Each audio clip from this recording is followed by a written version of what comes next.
आपके लिए चाय लेके आऊं? तुम्हारी हिम्मत कैसे हुई मेरे पास में बैठने की? उठो ऐसे। साहब, आपने मुझे धक्का दे दिया। आप तो मुझसे बहुत प्यार करते थे और मुझसे शादी भी करना चाहते थे। शादी?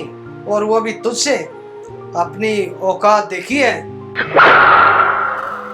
समझी कि नहीं समझी? बस तू खेल थी मेरे लिए, और अब दफा हो जा मेरी जिंदगी से।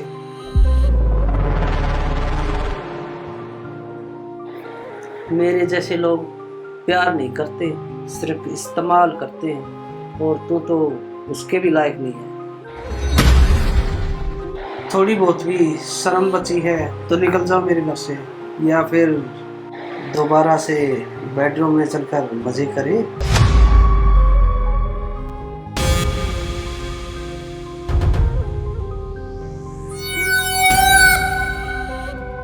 जी मौसी जी, हाँ पहुंच गई कोर्ट में, अभी पहुंची हूँ।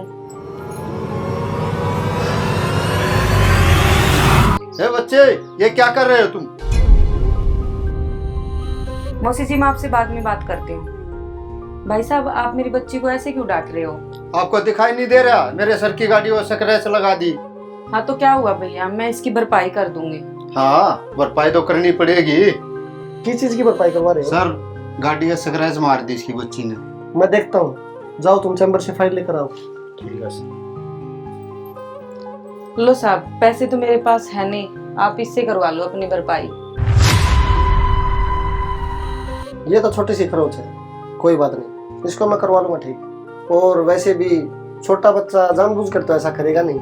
एक बात बताइए आप, मैंने आपको अक्सर कोर्ट में आते जाते देखा है, क्या बात है? आप लगातार 2-3 साल से कोर्ट के चक्कर लगा रहे हैं, क्या कोई केस लड़ रहे हो? जी, किस्मत खराब थी, इसीलिए जिंदगी ने कोर्ट का रास्ता दिखा दिया। तो क्या मैं पूछ सकता हूँ किस सिलसिले में आप कोर्ट के चक्कर लगा रहे हैं? जी मैं क्या बताऊं आपको, थी कोई मजबूरी। वैसे एक बात बताऊं मैं आपको, कोर्ट में कोई भी वकील ये नहीं चाहता कि उसका केस जल्दी से सोल्व हो, वो इसलिए केस को लंबा खींचते हैं। कहीं आपको भी तो ऐसी परेशानी नहीं? वो क्या है वकील साहब? नीलम, जरा बात सुनो। जी सर। तुम्हें तो पता है मेरा तलाक होने वाला।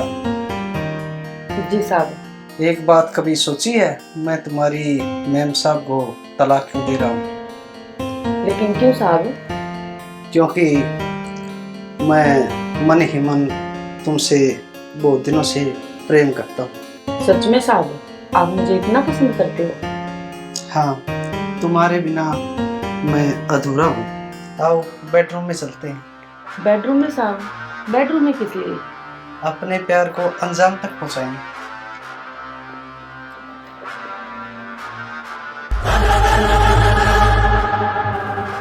खैर, आपको क्या पता मेरे दर्द का, आप मेरे दर्द को नहीं समझ सकते। जिसने मुझे छुआ वो बस मेरा शरीर नहीं, मेरी आत्मा तक को नोच गया।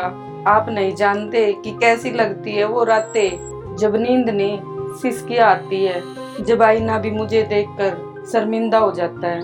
मैं सिर्फ पीड़ित नहीं बनी, मैं दोषी बना दी उस गुनाह की जो मैंने कभी किया ही नहीं। तुम ठीक कह रही हो, मैं नहीं समझ सकता जो तुमने झेला है। मैंने वो डर नहीं देखा जो तुम्हारी सांसों में बस गया है, और ना मैंने वो चीखें सुनी है जो तुम्हारे अंदर रोज मरती है। लेकिन मैं तुम्हारी खामोशी पढ़ सकता हूँ, वो खामोशी जो आज तक किसी ने नहीं सुनी। तुम्हारा गुनाह सिर्फ इतना था कि तुम एक औरत हो, और इस समाज में औरत होना सबसे बड़ा खतरा है। पर अब ये लड़ाई तुम्हारी अकेले की नहीं है, तुम्हारी आवाज ही मेरी आवाज है। तुम्हारे ये आंसू अब मेरे शब्दों में उतरेंगे, और ये अदालत उनको चुप नहीं कर सकती। मैं लड़ूंगा इस अंधे सिस्टम से और इस बहरे समाज से, ताकि कोई और औरत एक दिन ये न कहे कि आप नहीं समझ सकते मेरा दर्द।